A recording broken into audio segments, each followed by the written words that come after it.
Swimming pool. Oh, ang ganda ng swimming pool kasi. Oo, ganda. Panalo dito. Oh.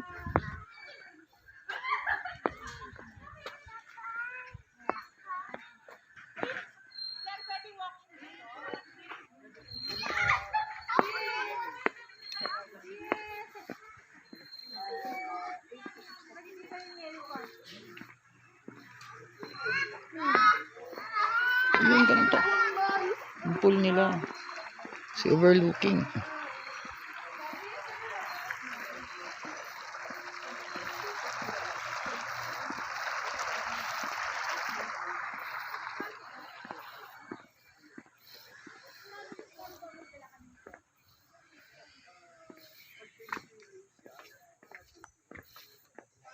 Yun, Subic na yan.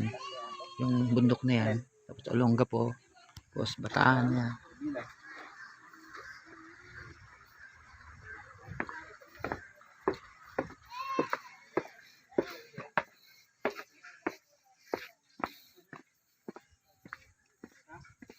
Ikutin natin itong swimming pool. Yun, meron pala ditong railing. Akala ko kanina diretso parang bangin. Ayan, under construction pa, may ginagawa pa sa baba. Wow, galing naman. Under construction pa siya.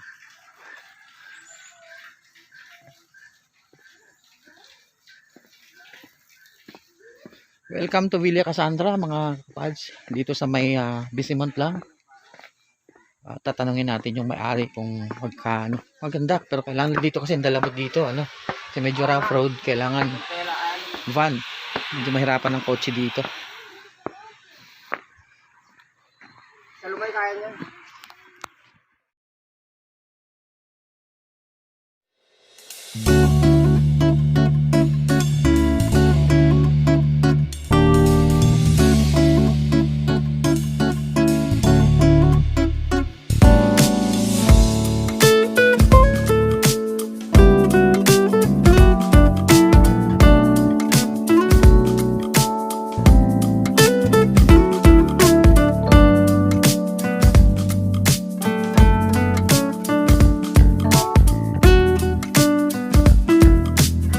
Kapampangan po. Cebuano pa ako. Ay, ganun. Pero matagal na po kayo rin. Ano, dito sa Luzon, 1984 pa. Sa Pampanga, 12 years. Pero sa Bataan talaga ako sa Urani. Doon ako nakapag-asawa. Wanganing may Urani. Ay, Yun. yan po pala ng driver ko tong si Ferris. So, ano sir, magkano yung entrance dito? Pag ano po, pag Para day malaman tour, nila. 200 ang per entrance fee. Plus, meron po kami 1,000 na pila, 1,005. Meron, ano pala, gazebo, tsaka 600.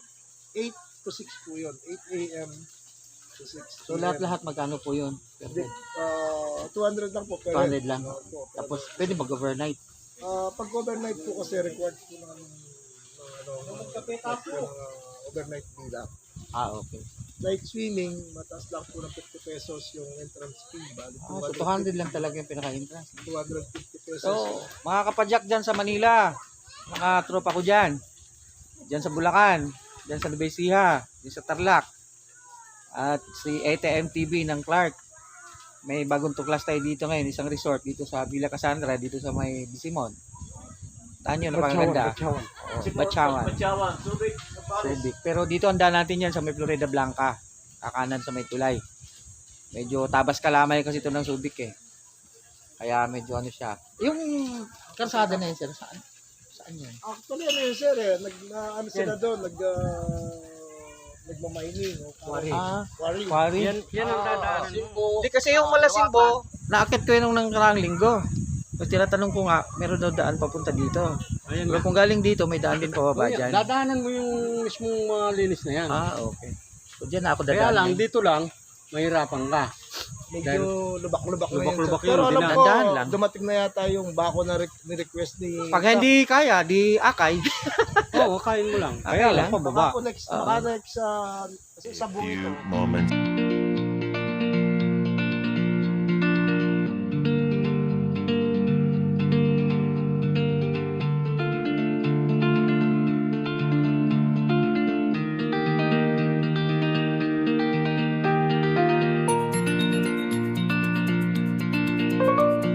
Once again, Villa Cassandra tayo ngayon at naka-ambush ako ng kape. Yun, may nakasabay ako, sila ma'am.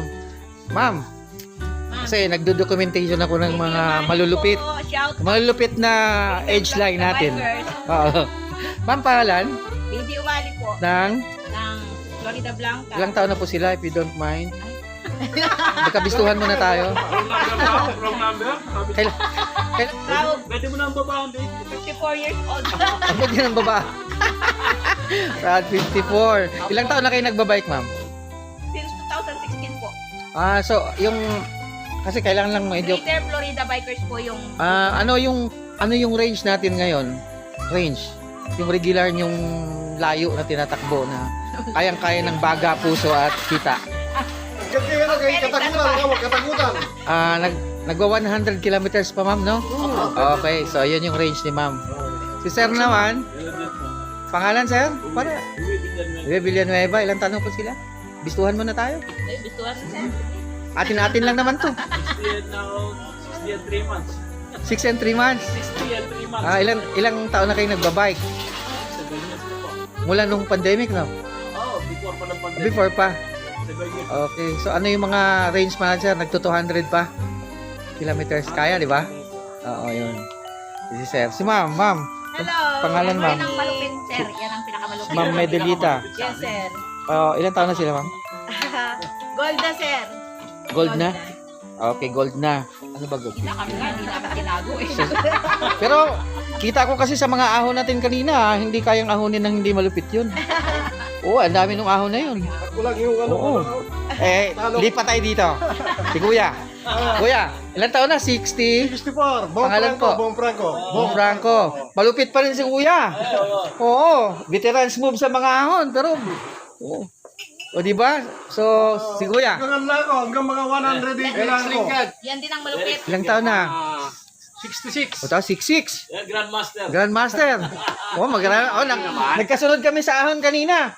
Ako, naririnig ko na yung baga ko. Siya, wala pa akong marinig sa baga niya. Yan po yung pag yan ang nagyaya. GFB. Oh, GFB. Oh, GFB kami. South GFB. Florida Blanca, no? Oh, Greater South. Florida South Bikers sir. naman. Oh, so maraming salamat po, Kuya Sid TV and YouTube. Maraming salamat sa kape. Po. At nakasabay ko sila. Yun siguro isang, Salamat. minsan rides pa tayo. Pantabangan Dam. Galing ako doon. Hanggang na kayo doon? Ilan sir? Galing na ako. Yan, Baler. Baler. Yun. Sir, Baler na yung pinakamalayo ko na. Tagaytay, hindi ko pa napuntahan. Nakarating na ako sir ng Tagaytay. Baka, Cavite, takot ako, baka hindi ko kaya. Cavite, Batangas, tsaka Malupit talaga. Tagaytay. Oo. Maganda rin sa Mount Samat. Nasubukan nyo? Tsaka dito Naka-6 na beses na ako doon. Monasteryo, 1 beses. Galing na rin ako. Ano naman, Bagak, Morong. Ayun, yung nag-loop na kayo doon? Oh, Bagak, Morong. namin yan. Subic. Oo. Lusot yung Subic. Longga po. Pumasok kami ng... Nag-loop kayo noon? Ayun, malulupit talaga to. Pumasok kami ng Hermosa. Hindi ako nagkamali ng sinabayan. Mahahawa tayo sa kalupitan. Oh. Yan, so yan po ang sekreto ng biking. Kaya mga kapal, sabi ko sa inyo, sa bike, kakaiba ang benepisyo. Ay, bye. Kakaiba talaga. Iba. At saka sa bike kasi, ang filosofiya ng bike, yung philosophy niya, kung bata ka, magiging isip matanda ka. Kasi kailangan mo ibit yung matanda. Maganda. Matanda to naunahan ako di ba? Pag matanda ka naman, mag-isip bata ka, bakit? Ibibit mo yung bata. Itong batang to Sukatin nga natin tong bata na to, di ba? Yun yung filosofiya ng biking. Yes. Oo. So, kaya ang mga siklista, sabi nga, age are just numbers lang. Yes. Numero lang yan. Ito yan sir. Oo, numero lang yung edad. Pero yung lakas, wag niyong tatawaran, baka magulat kayo. Kasi nung umahon ako ng Pantabangan, pinakain ako ng alikabok nung buong overtake sa akin. Pagdating namin sa taas, bumalik pa. Abay, 66 na. Ay, ako nung 57 pa lang ata ako noon. Lupit. Oo. Kasama namin. Ang lupit. 71 years old yun. Oo. Yung nabuklod, parang patag. Oo, taas nun ha. Ginagapang ko yung nabuklod eh. Ano ba yung sprocket yung coach niya sa uli? 7 speed. 32 no? Tapos Big ring sa big ring? 7 speed. 32 lang yung speed niya. 7 speed lang sa likod. O 7. 7 speed lang. Semi racer. Tupay Semi siya. racer. Malupit sir. 2 by. Lupot, oo. Semi racer yung bike niya. 71. Araw-araw yun sa ano? Sana nabuklod yun. Oo, nabuklod na ahon ko ng ilang beses yun. Talagang pinahirapan ako dyan sa ahon dyan sa may siko. O, hindi madali ah. 3 beses na raw nag-loop sa Batanyon. Ay, grabe. Morong. Oo, umuwi pa ng Nueva Ecija yun eh. Hindi madaling ahonin yung nabuklod. Oo. Kasi may nakasabay ako dyan na kasama ko dati. Yung ahon namin dyan. Faustino Cabrera.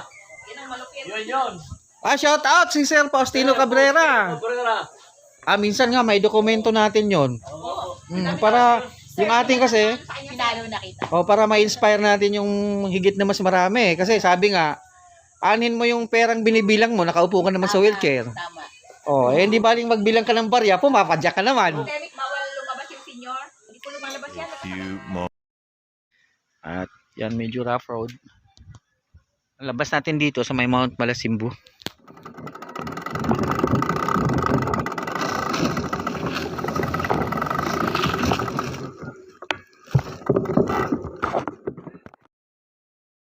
Mga kapal, sa gitna tayo ng gubat ngayon. Isa lang ako dito. Wala akong nakakasabay. Tsaka hindi mo talaga pwedeng i-bike pababa lahat dahil nga madulas yung mga ginugulungan mo, gumugulong din kasi delikado. Delikado ko talaga sa semplang. Tsaka may mga malalalim na lugar dito. Ayun mga kapas, nagsimula na tayong lumusong dito sa may baba ng Bisimon. Papunta tayo ng kita, yung Lupihan, Bataan. So yung makita nyo, lalaki talaga ng mga bato at malalalim na portion. Halos lagpas tao yung lalim sa may bandang kanan. So kailangan akayin mo talaga, may portion na kailangan akayin mo yung bike kasi napakadelikado.